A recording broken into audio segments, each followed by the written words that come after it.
Everyone, this is Fabian Zanella, Senior Director of Research and Development at Stemonics, and I'd like to tell you about one of the posters that we were presenting this year at the Society of Toxicology conference.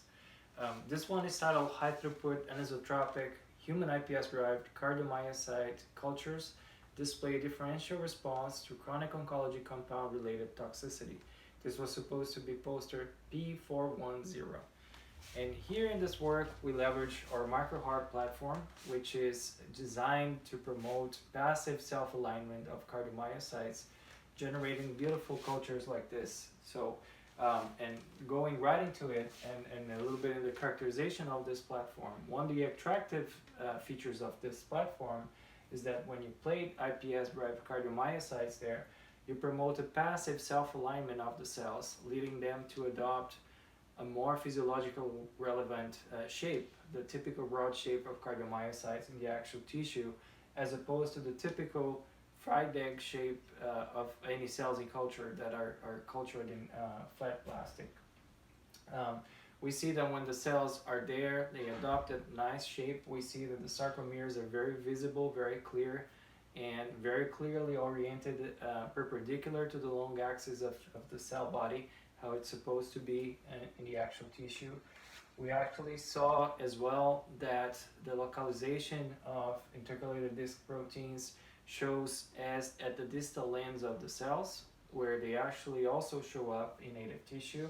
And here we're looking at plakoglobin, and it's important to note that some of those proteins that make up the cardiac intercalated disc often associate with and sometimes even anchor ion channels to the membranes of the cardiomyocytes. So we feel that by sending those proteins where they belong, we're indirectly sending the ion channels there where they belong as well, and that may lead into a more physiological response of the cells. When we load the cells with a calcium-sensitive dye, we see that the calcium handling properties of the cells change as well. If you look at the shape of the calcium transient when they're in the microheart plates, we see that the transient's a little shorter, a little sharper.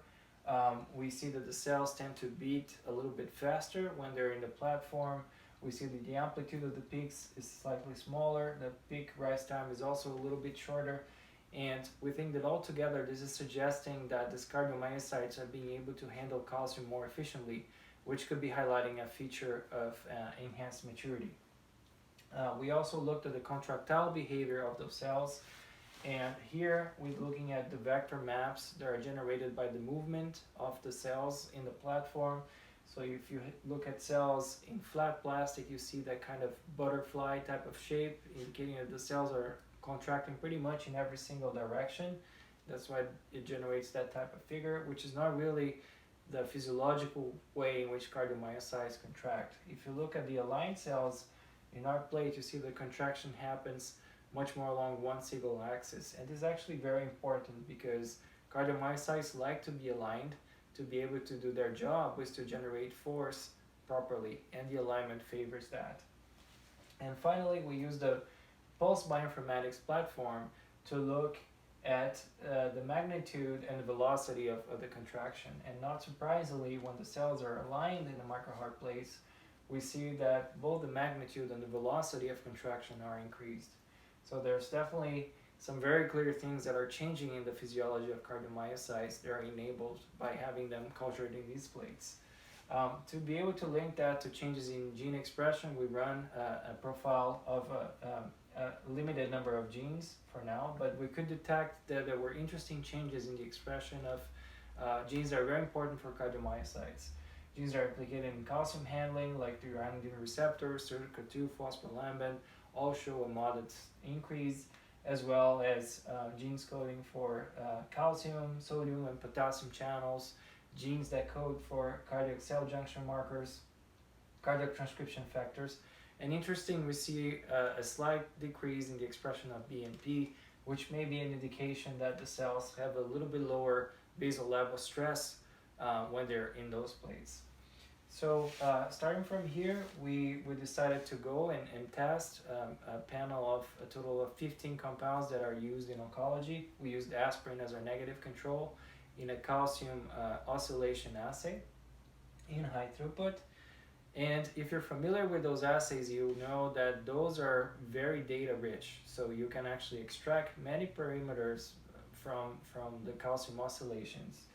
And to be able to have a more holistic view on the changes that we were observing, we adopt a strategy that was developed by Frank and collaborators in Tim Schaefer's team at DPA. And this is actually published in Toxicology and Applied Pharmacology in 2018.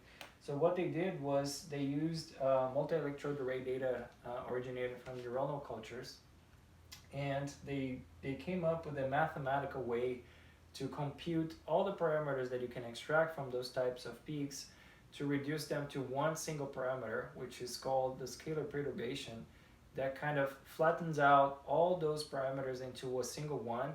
That may make it easier for you to see if you're really seeing changes between conditions and how significant they are. So we run the calcium assays with all the compounds.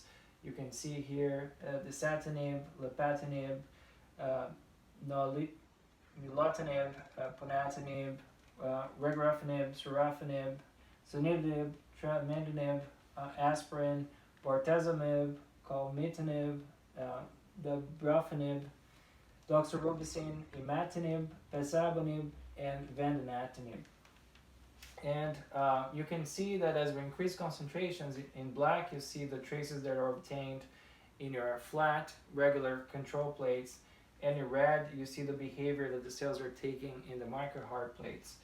And you can see that for some drugs there is a departure from the black line in compared to the red line that is generated by the microheart plate, which we thought was really interesting. That means that not through the lens of one single or two parameters. Actually, if you collapse all these parameters from the calcium assay, you're seeing differences in the behavior of the cells at certain ranges of concentrations. And we actually see here there's a representative tracings from the calcium for some of those drugs here. And again, you have a control here, a microheart below. So some of the drugs that we thought were really interesting, that the cells were showing differentiation behavior, or doxorubicin, which you can see the representative traces here. You can see the curves here. You can see a nice differentiation at this this level of concentration here. For vandatinib as well, we see that, for example, at the microheart plate, at the same concentration, the cells are starting to show a widening of the calcium trace, and maybe the formation on slight early after depolarizations there. This is the curve for vandatinib here. Tremetinib was very interesting as well, but this was the opposite. So as you can see here, there's some very drastic, very complicated proarrhythmic behaviors happening at that same concentration in the flat plates, but not in the microheart plates. So very, very intriguing what we saw there. And nilotinib, again, is the opposite case. So nothing is really going on in the cells that are plated in the control flat conditions, but we see the appearance of EADs in the microheart plates. So this was our first take at looking at this data. This is brand new. We're still analyzing to see what else we can extract from here. But what is clear is that some compounds are showing a very clear difference when the cells are treated upon being aligned in the microheart plates. We will be happy to discuss this piece of data and all the work that we do at Mnemonics. Feel free to reach out to us at any point. Thank you.